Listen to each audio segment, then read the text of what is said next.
பிரித்தானியாவின் படையினரை விட அதிகளவான படையினரை இராணுவத்தினரை வைத்திருக்கிறார்களே தவிர, ஆனால் எந்த விதத்திலும் எஃபெக்டிவானதாக இல்லை. இதுல மிகப்பெரிய ஒரு கேள்வி இருக்கிறது. உளவு பாதுகாப்பு நிதியை ஒதுக்கி ஒரு அவசரகால நிலைக்கு முற்று முழுதாக வெளிநாடுகளில் தங்கி இருக்க வேண்டிய ஒரு சூழ்நிலை இருக்கிறது.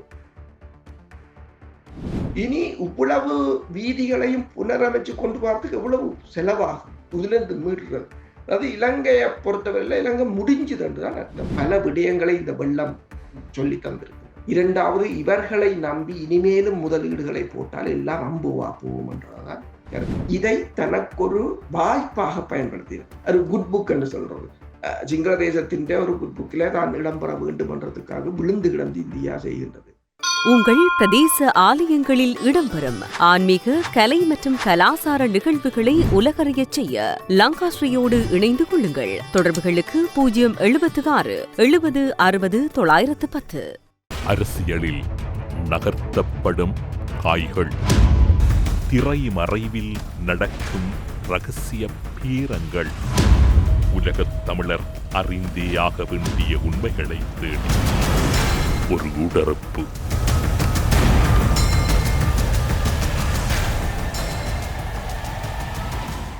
இன்றைய ஊடறுப்பு நிகழ்ச்சியில் எம்மோடு இணைந்து கொண்டிருக்கக்கூடியவர் பிரித்தானியாவில் இருக்கும் கலாநிதி பிரபாகரன், எல்லோராலும் நன்கு அறியப்பட்டு பரிச்சயமான இராணுவ ஆய்வாளர் வேல்ஸிலிருந்து அருஸ் அவர்களை ஊடறுப்பு நிகழ்ச்சியோடு இணைத்திருக்கின்றோம்.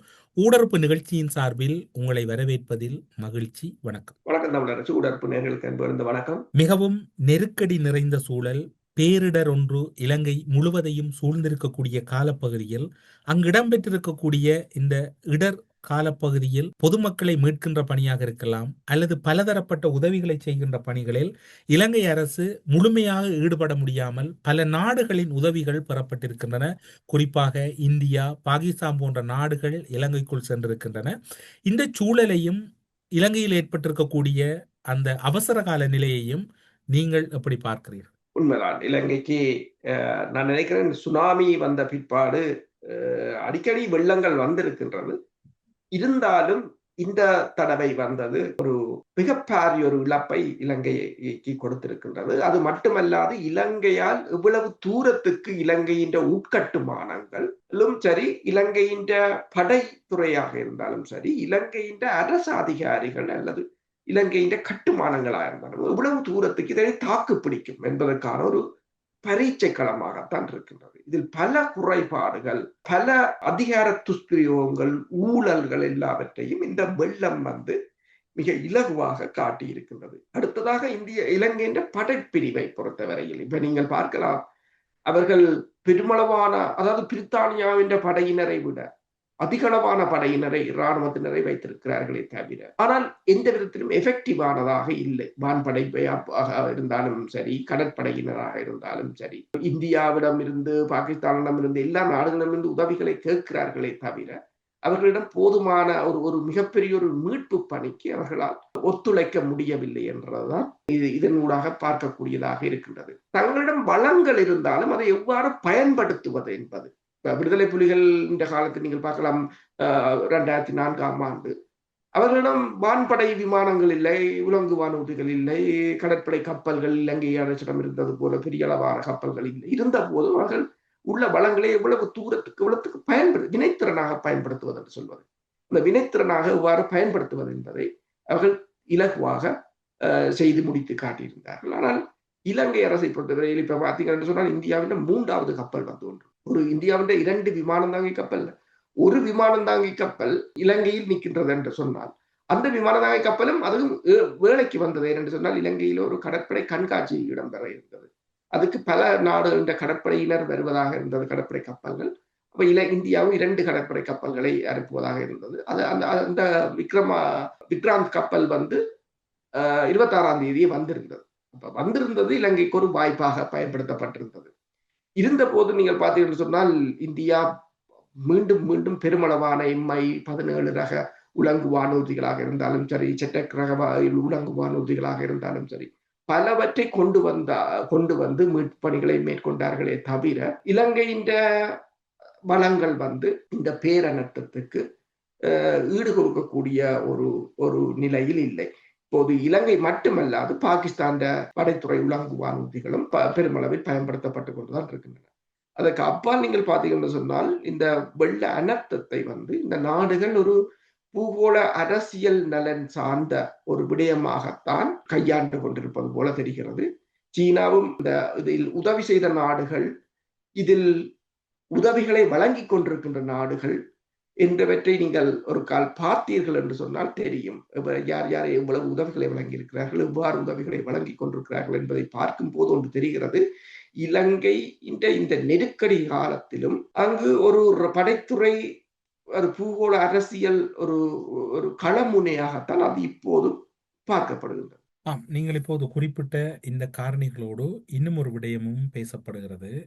இந்த விடயங்களை கையாள்வதில் நீங்கள் இப்போது குறிப்பிட்டீர்கள், இலங்கை படையினருடைய தொகை அதிகமாக இருக்கிறது என்று. முழுமையாக அந்த படையினர் இந்த பணிகளை செய்வதில் அவர்களுக்கான போதுமான பயிற்சிகள் வழங்கப்படவில்லையா, அல்லது ஒரு அனர்த்தத்தை கையாளக்கூடிய முழுமையான தகுதி நிலையில் ஒரு சிறப்பு அனர்த்த பிரிவு இலங்கையில் இல்லையா, அல்லது ஒட்டுமொத்தமாக இதனை கையாளக்கூடிய நிலையிலிருந்து இலங்கை அரசு தன்னை தகவமைத்துக் கொள்ளவில்லையா?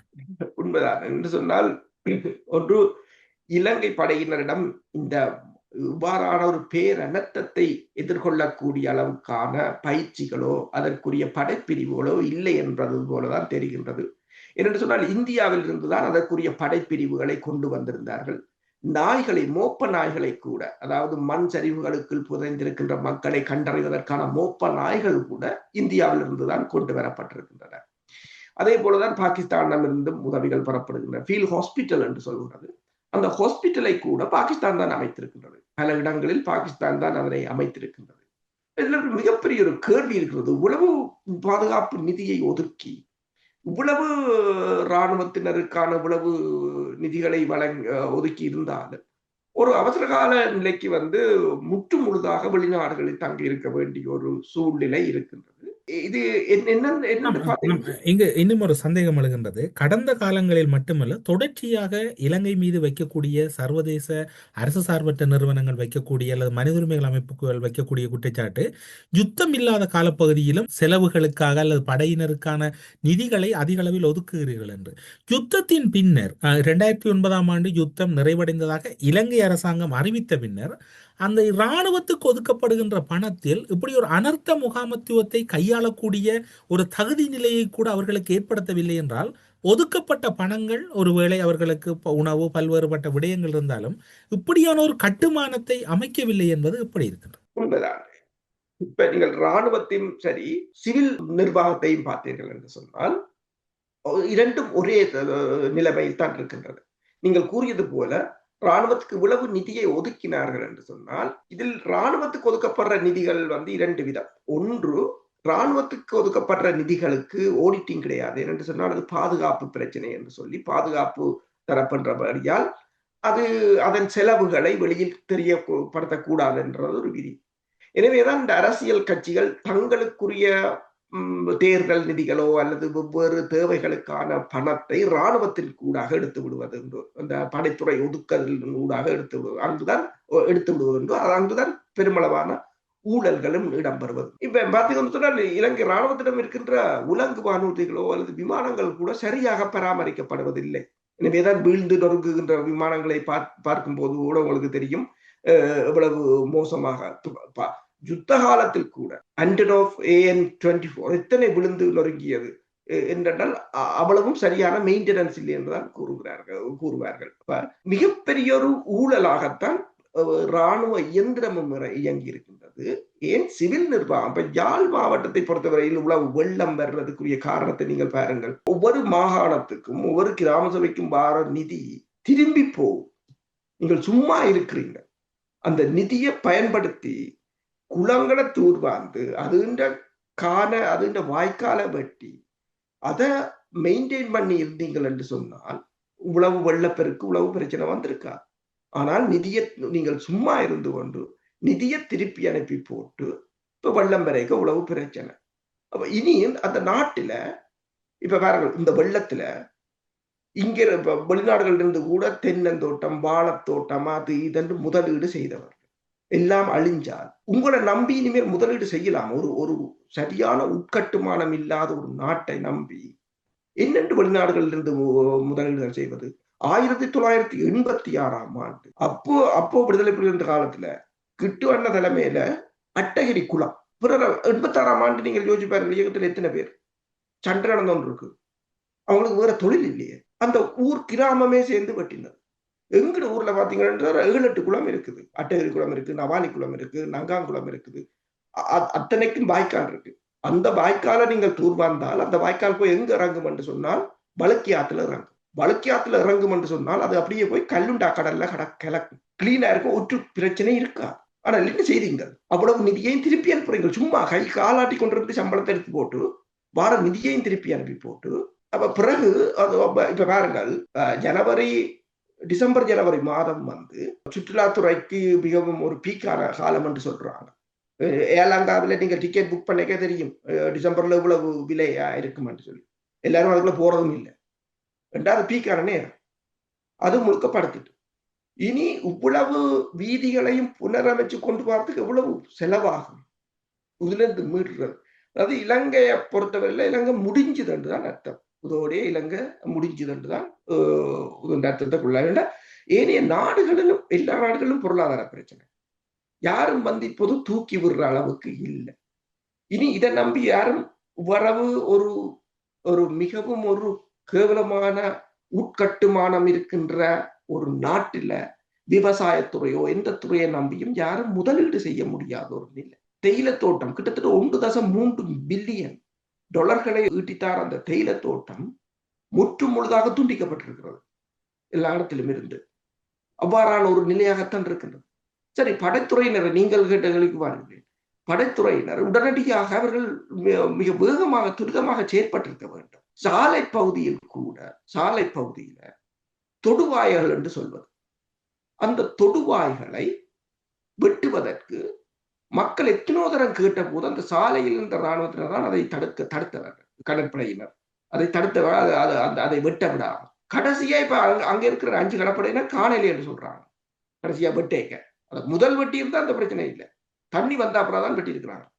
வெட்டி 5 பேரை அதுல காணலை என்று இப்ப கன்ஃபார்ம் பண்ணிருக்காங்க, 5 பேர் இல்லையே என்று சொல்லி. இப்ப ஒரு சாதாரண மக்களுக்கு தெரிஞ்சது உங்களுக்கு தெரியாம போய்விட்டது, அல்லது என்ன சொல்றது, நெக்லிஜன் என்று சொல்றது என்ன, அதாவது அதை ஒரு அசண்டை இனமாக விடுறது என்று சொல்றோம். அவ்வாறான ஒரு நிலைதான் இலங்கை படையினரை பொறுத்தவரையில் இந்த அனர்த்தத்தின் மூலம் நீங்கள் பல விடயங்களை இந்த வெள்ளம் சொல்லி தந்திருக்கின்றது. ஒன்று இலங்கையின் உட்கட்டுமானங்கள், 2வது கிராம சபையோ நகர சபையோ மாநகர சபையோ எல்லாம் ஊழல்வாதிகள் வந்து சம்பளத்தை எடுத்துக்கொண்டு போகிறார்கள் தவிர உட்கட்டுமானம் தொடர்பாக இந்த வேலையும் செய்வதில்லை. 2வது இவர்களை நம்பி இனிமேலும் முதலீடுகளை போட்டால் எல்லாம் அம்புவா போவோம் என்றதான் கருத்து. இதைத்தான் அமெரிக்கக்காரன் இப்ப நாங்கள் 3 கிழமைக்கு முதல் கதை கேட்க சொன்னார்.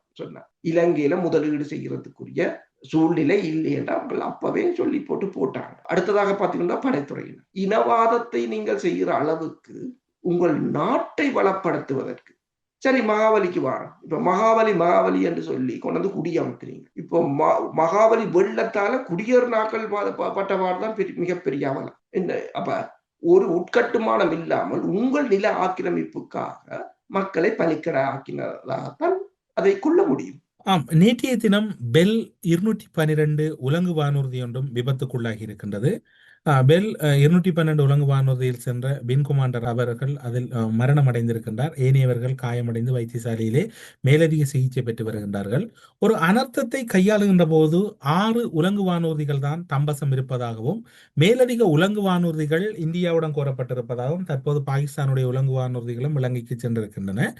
அந்த விபத்தையும் இலங்கை படையினர் வசம் அல்லது இலங்கை விமானப்படையினரிடம் இருக்கக்கூடிய உலங்கு வானூர்திகள் தொடர்பிலும் ராணுவ ரீதியான பார்வை எப்படி இருக்கின்றது? உண்மைதான். இலங்கையில பெல் 212 மற்றது 412 அவர்கள் கூடுதலாக விஐபி தான் பயன்படுத்துவது.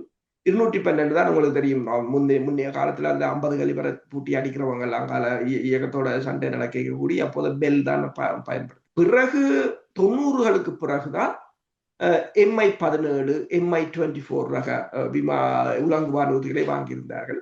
MI-17 வந்து அது சரக்கு உலங்கு வானூர்தி. கிட்டத்தட்ட அது ஒரு பெரிய உலங்கு வானூர்தி. அதான் இப்ப இந்தியாவும் அதைத்தான் பயன்படுத்த என்றால் அது கிட்டத்தட்ட 40 பேர் அதுல போகலாம். உங்களுக்கு தெரியும், அந்த 95ஆம் ஆண்டு வெத்திலக்கேணி கடற்பகுதியில வைத்து இயக்கம் சுட்டு வீழ்த்தின MI-17 கிட்டத்தட்ட 35 படையினர் இறந்திருந்தார்கள் அந்த ஒரு உலங்கு வானூர்தி. என்றால் மிகப்பெரிய அது படையினர் திருப்பு காவி என்றுதான் சொல்றது. அப்ப அது ரஷ்யாவிடம் இருந்து வாங்கியிருந்தார்கள். அதற்கு முன்னர் இலங்கை அரசிடம் ஒரு தாக்குதல் உலங்கு வானூர்தி என்று இல்லை. பெல் 212 அவர்கள் 50 கலிவரை அதில் பூட்டி 2 பக்கம் மண் சாக்கு அடுக்கி போட்டு அதைத்தான் ஒரு தாக்குதல் உலங்கு வானூர்தியாக பயன்படுத்துவது. பின்னர் தான் இந்த MI-24 ரஷ்யாட்டம் என்று அது தாக்குதல் உலங்கு வானூர்தி வாங்கினார்கள். ஆனால் இந்த MI-24 தமிழர்களுக்கு முதலே தெரியும். இந்தியா பயன்படுத்தியிருந்தது. 87ஆம் ஆண்டு இந்தியாவுக்கும் விடுதலை புலிகளுக்கும் இடையிலான சண்டையின் போது இந்தியா அதை கொண்டு வந்திருந்தது. அது மாதங்கள்ல இந்தியாவிலிருந்து வரும்போதே பொன்னால பாலத்தில் நின்ற பொதுமக்கள் மீது தாக்குதல் நடத்திவிட்டு தனிக்கால வந்தார். அதுல என் மாமாவும் அதுல உயிரிழந்திருந்தார். அதுல சும்மா போய் நின்றவர், அதுல மீன் வாங்க நின்றவர், அவன் சும்மா அடிச்சு போட்டான். அப்படி தமிழர்களுக்கு அது வேலைக்கே அந்த உலங்கு வானூர்தியோ என்ற பரிச்சயம் இருக்கின்றது. இந்தியா பயன்படுத்தியது. அதற்கு சண்டையின் போது பல MI-24 உலங்கு வானூர்திகளை இலங்கை இழந்திருந்தது. MI-17 ரகத்தை இழந்திருந்தது. அதாவது இலங்கை இராணுவத்திடம் இருந்த, இலங்கை வான்படையிடம் இருந்த எல்லா விமானத்தையும் விடுதலை புலிகள் தாக்கி அளித்திருக்கிறார்கள். எல்லா வகையான விமானத்தையும் தாக்கி அளித்திருக்கிறார்கள். அதுல மாற்றுகிறது. ஆனால் அதன் பிறகு இலங்கை அதை பெரிசாக பராமரிக்கவில்லை என்றுதான். பெரிசாக கொள்வனவுகளும் செய்யவில்லை, பெரிதாக பராமரிக்கவும் இல்லை. பராமரிப்பு அற்ற நிலையில் பல உலங்கு வானூர்திகள் பயன்படுத்த முடியாத நிலையில் தான் இருக்கு. நீங்கள் கூறியது போல 6 உலங்கு வானூர்தியை வைத்துக் கொண்டு மன்னார் மாவட்டத்தில் மட்டும் 79,000 பேர் சிக்கியிருந்தார். இப்ப பெல்லில எல்லாம் கிட்டத்தட்ட ஒரு 10 பேருக்கு மேல ஏற்ற முடியாது. அப்ப 6 உலங்கு வானூர்திகளை வைத்துக் கொண்டு ஒரு மாவட்டத்தில் இருக்கிற 79,000 பேர்ல எத்தனை பேர் ஏற்றலாம் என்றால் உங்களுக்கு ஏன் தெரியும். அதே போல மலையகம் மிக கடுமையாக பாதிக்கப்பட்டது. தென்னிலங்கை மிக கடுமையாக பாதிக்கப்பட்டது. இப்ப இவன் இந்தியாவின் உலங்கு வானூர்திகள் உண்மையில் போதாமையாகத்தான் இருக்கின்றது.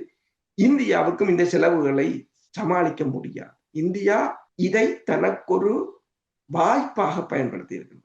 சிங்கள தேசத்தை தனதுக்கு ஒரு குட் புக் என்று சொல்றது. சிங்கள தேசத்தின் ஒரு குட் புக்கில தான் இடம்பெற வேண்டும் என்றதுக்காக விழுந்து கிடந்து இந்தியா செய்கின்றது.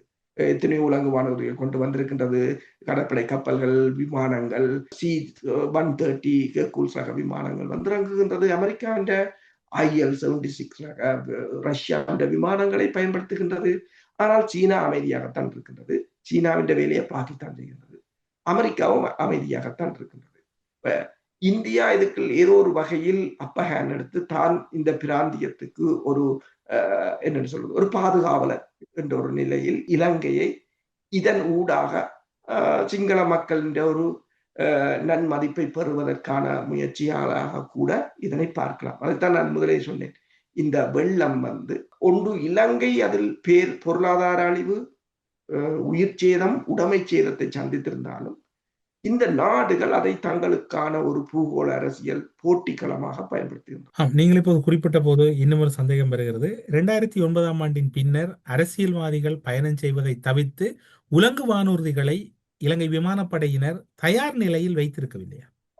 அதற்கு பிறகு அவர்களுக்கு போரை பொறுத்தவரையில் ஒரு மிகப்பெரிய போர் அங்கு இடம்பெறாது என்றது அவர்களுக்கு ஒரு தெளிவான விடயம். மற்றது விடுதலை புலிகளோடு யுத்தம் செய்ய போது இருந்த படையினருக்கான வலிமையும் அல்லது அவர்களுடைய கட்டுமானமும் அதன் பின்னர் ஒட்டுமொத்தமாக செயலிழந்து விட்டது.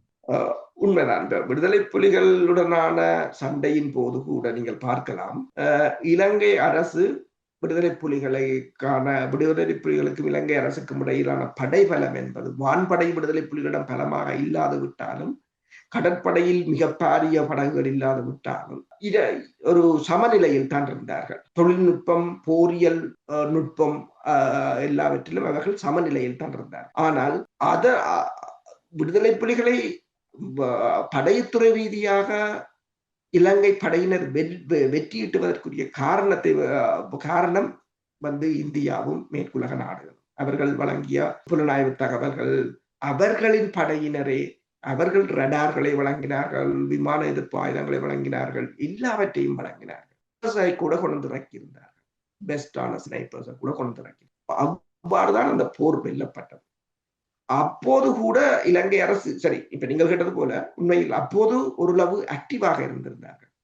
ஆனால் அதற்கு பிறகு அவர்கள் அவ்வளவு தூரத்துக்கு அவர்கள் செய்தது என்னென்று சொன்னால், நில ஆக்கிரமிப்பை செய்வது, பௌத்த ஆலயங்களை பாதுகாப்பது, இதுதான் அவர்களுக்குரிய பணியாக இருந்ததே தவிர, ஆக மிஞ்சி போனா தமிழர்களிடமிருந்து கைப்பற்றப்பட்ட காணிகளில் தோட்டங்களை செய்வார்கள், அவ்வளவுதான் அவர்கள் செய்தார்களே தவிர, தங்களுக்குரிய உட்கட்டுமானங்களை கட்ட வேண்டும் அல்லது இவ்வாறான ஒரு பேரனர்த்தம் வரும்போது அதனை எவ்வாறு எதிர்கொள்ள வேண்டும் என்பதை கூட அவர்கள் பெருமளவில் அதில் கூட அக்கறை செலுத்தவில்லை, அல்லது அரசுகள் கூட மிகப்பெரிய அக்கறையை செலுத்தவில்லை என்பதுதான் தெரிகின்றது. தற்போது பார்த்தீர்கள் என்றால் இந்தியாவினுடைய உதவிகள் தொடர்ந்து கொண்டிருக்கின்றன. நேற்று நள்ளிரவு வேளையில் C-130J விமானம், அதாவது சரக்கு கப்பல் போன்ற ஒரு தோற்றமுடைய ஒரு பெரிய கட்டுமானத்தை உடைய விமானம் ஒன்று கட்டுநாயக்க விமான நிலையத்தில் தரையிறங்கி இருக்கிறது. சுமார் அது இந்தியாவினுடைய 3வது கட்ட விமானம் ரீதியான உதவியாக பார்க்கப்படுகிறது. தொடர் உதவிகளை இந்தியா வழங்கிக் கொண்டிருக்க மருத்துவ குழு, சிறப்பு மருத்துவ குழு வந்திருக்கின்றது. இலங்கையின் மீட்பு பணியில் இந்தியாவினுடைய தரைப்படையினர் வந்திருக்கின்றார்கள். இல்லை, இந்தியாவினுடைய விமானப்படையினர், கடற்படையினர் என அனைத்து முப்படையினரும், இந்தியாவின் முப்படையினர் இலங்கைக்குள் நிற்கின்றார்கள். அதே காலப்பகுதியில் இந்தியாவின் மருத்துவ அணியும் இலங்கை நோக்கி விரைந்திருக்கிறது. இது என்ன செய்தியை சொல்லுகின்றது? உண்மையில் அங்கிருக்கக்கூடிய மக்கள் மீட்கப்பட வேண்டும், அவர்கள் பாதுகாப்பாக இருக்க வேண்டும், அது ஒரு மிக மிக முக்கியமானது. ஆனால் இவற்றை அதிகளவில் உள்வாங்கிக் கொள்ளக்கூடிய அளவுக்கு அங்கிருக்கக்கூடிய நிலைமைகளை கையாளுகின்ற நிலைமையில் இல்லையா? ஒன்று, இலங்கை இதை கையாளக்கூடிய நிலைமையில் இல்லை என்பது தெளிவாக தெரிகின்றது. இந்தியா கிட்டத்தட்ட நீங்கள் பார்த்தீங்கன்னு சொன்னால் எல்லா நாட்டவர்களையும் சேர்ந்த கிட்டத்தட்ட 400 பேரை, நாங்கள் கதைக்கிற இந்த நேரம் வரையிலும் 400 பேரை இந்தியா மீட்டெடுத்திருக்கின்றது.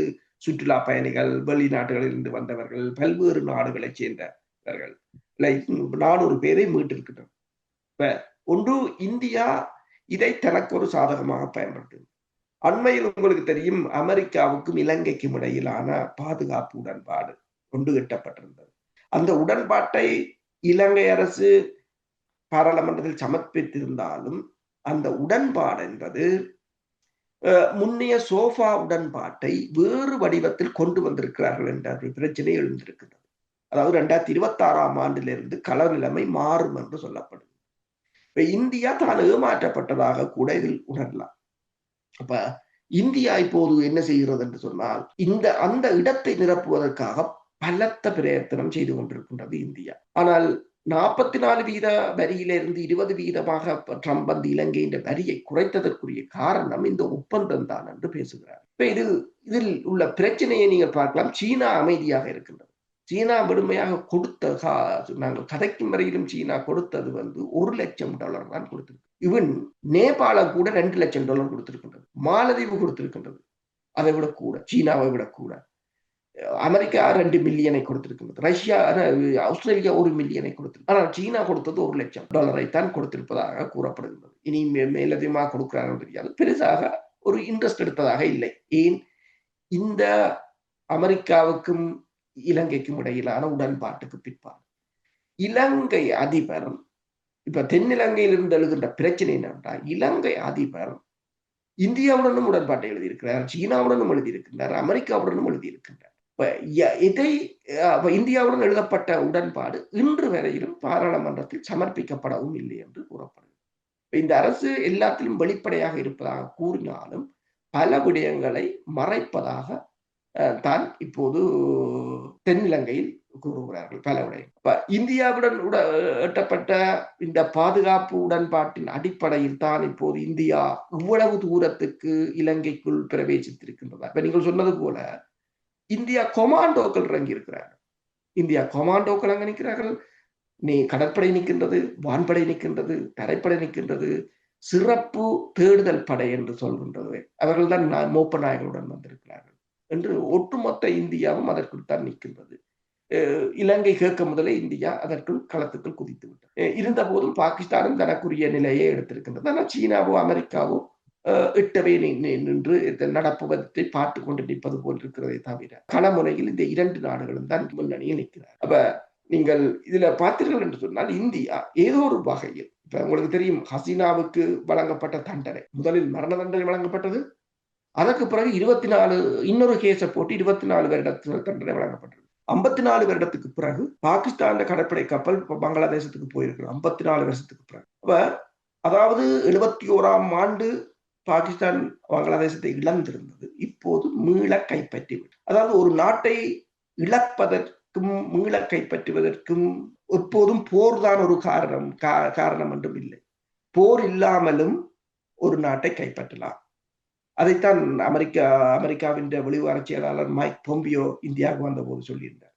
இந்தியா திருப்பி மைக் பொம்பியோவுடன் கேட்டது என்னென்றால், தாய்வானுக்கு அடிப்பீங்களோ, ஏனென்றால் தாய்வான் சீனாவுக்கு அடிப்பீங்களோ, சீனா பிடிக்கும், நீங்கள் அடிப்பீங்களோ.